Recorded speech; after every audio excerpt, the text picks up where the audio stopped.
అదేవిధంగా రేపు పార్లమెంట్లో కూడా ఇవాళ ఏంది లేక మన జిల్లాకు అవకాశం వచ్చింది. ఇప్పుడు దాన్ని ఎట్లనన్నా దొంగ దెబ్బ తీయాలని దొంగలంతా ఒకటే గూడుపుటాన్ని చేస్తారు. ఎందుకంటే మనల్ని సొంత జిల్లాల రాజకీయంగా బలహీనం చేస్తే దీన్ని చూపించి రాష్ట్రమంతా మనల్ని తిట్టుకుంటూ తిరగొచ్చు అని ఇద్దరు కలిసి కుమ్ముక్కై గద్వాల్లో కూడా మనం గెలిచేటోళ్ళం.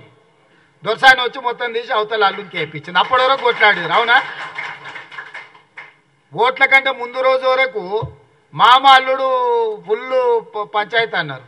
కానీ ఓట్ల కాడికి రాగానే దొరసాని వచ్చి మొత్తం తీసుకుపోయి అల్లునికి వేయించింది. లేకపోతే కాంగ్రెస్ కళ్ళు మూసుకొని గెలిచే సీటు గద్వాల సీటు. ఇప్పుడు కూడా వీళ్ళంతా గూడుపుటాన్ చేస్తున్నారు. నేను అడిగిన ఎందుకే అట్లా గూడుపుటాన్ చేస్తున్నారు అంటే, సార్ నిన్ను మహబూబ్నగర్లో దెబ్బతీస్తే మొత్తం రాష్ట్రం అంతా ఈ ప్రభుత్వాన్ని బలహీనం చేసినట్టు అవుతుంది, నీ మీద కుట్ర జరుగుతున్నది సార్ అని కొంతమంది అందులో కూడా మన అభిమానులు ఉంటారు కదా, వెనకంగా అంత కుట్ర జరుగుతున్నది సార్, ఇక మేము బయట వాడలేము షానేళ్ళ నుంచి కలిసి ఉన్నామని వచ్చి చెప్పిపోతున్నారు. అందుకే మహబూబ్నగర్ జిల్లా ప్రజలకు నా విజ్ఞప్తి ఒకటే, ఇవాళ మనల్ని కాదని ఎవరికన్నా వేస్తే ఏమన్నా మన జిల్లాకి ఏమైనా ప్రయోజనం ఉందా?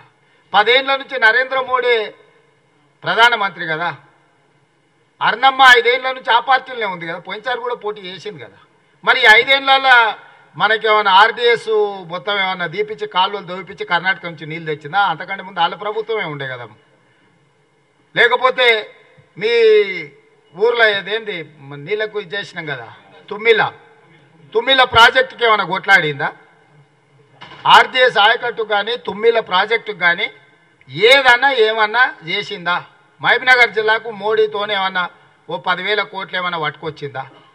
మరి ఆ మొత్తం ప్రధానమంత్రినే జాతీయ ఉపాధ్యక్షురాలు ఉండే డీకే అర్ణమ్మ జాతీయ ఉపాధ్యక్షురాలుగా పాలమూరు రంగారెడ్డి ఎత్తిపోతల పథకానికి జాతీయ హోదా తెచ్చుండొచ్చు కదా. నువ్వు మాత్రం జాతీయ ఉపాధ్యక్షురాలు తెచ్చుకున్నావు, మహబూబ్నగర్కు పాలమూరు రంగారెడ్డి ఎత్తిపోతలకు మాత్రం జాతీయ హోదా ప్రాజెక్టుకు తీసుకురాలే. 10 పైసలు ఏమన్నా తెచ్చిండ్రా? మరి ఇవాళ ఎక్కడ తిరిగి ఇంత మంచి జరిగింది, పాలమూరు బాగుపడేటట్టుంది, దీన్ని ఎట్లన్నా ఖతం చేయాలని చెప్పి ఇవాళ వంశీచంద్రెడ్డి మీద డాక్టర్ మల్లురవి గారి మీద కోపం కాదు, రేవంత్ రెడ్డిని దెబ్బతీయాలి, ఎట్లనైనా చేసి దెబ్బతీయాలంటే పార్లమెంట్లో మనం కింద మీద చేయాలని పని కట్టుకొని టీఆర్ఎస్ వాళ్ళు బీజేపీ వాళ్ళు కూడా వలుకొని మాట్లాడి చేస్తారు.